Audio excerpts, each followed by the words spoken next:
also watch the voice in people's head sabotage them, because the voice is saying you're not good enough, or they're just going to leave you anyway, or, just go do this instead. How do we handle that self-talk that sabotages so many of us? So first of all, I'm going to stick with my same line, which is watch for the tendency to see it as your enemy. It's not your enemy. In fact, you're embarking on your journey in the direction that you want to go is revealing to you exactly what's holding you back. You don't have to find it. You don't have to figure it out. You don't have to go to therapy. It is showing itself to you in the form of those self-sabotaging thoughts, right?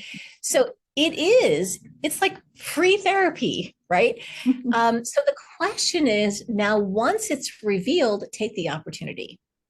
So typically what we'll do is, oh my God, this thought is coming up. I shouldn't have that thought. And we fight it. And the idea is that by fighting it, we're actually making it stronger. By believing it, we're making it stronger. And so what yoga would say is, don't fight it, you're giving it energy. Don't feed it either, you're giving it energy. But what is the alternative? It is to starve it of any energy whatsoever. And there are two primary ways that you can do this. One is to develop the skill of kind of like dropping it like a hot potato. Like you see that it's burning, you see that it hurts, drop it. And kind of let it go by like a cloud through that sky. Right. And you'll feel that tendency to want to believe it. And the more that you can say, you know what? Thank you very much for sharing. Thank you very much for talking, but we're going to let you come and we're going to let you go. So you let it be there, but you don't do anything with it. You let it scream, you let it cry, you let it try to draw you into the story, but you refuse to engage it as if it's true. So here's why. Every time you engage in that thought as if it's true, you're making it stronger.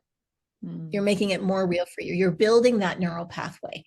Every time you succeed, even if it's 3 minutes down the road, in dropping it and letting it pass by without engaging it, you are weakening its power over you. So what you will find is that after a while, you'll be able to drop it more quickly. You'll be able to recognize it, see it, drop it more quickly. And that is your sign that that neural pathway is actually getting weaker over time. Now, what's going to help you also is another tool of yoga, which is called dharana, or concentration. So you can withdraw attention from what's not serving you by placing your attention on what is serving you. So that could be an internal mantra, an intention. It could be your breath, anything that you choose to put your attention on to help you pull away. So if you're getting into self-sabotaging, negative thinking, it's never going to work anyway, maybe you put your attention on, nope, I do my best and I let go, right? I am at peace with myself as I am.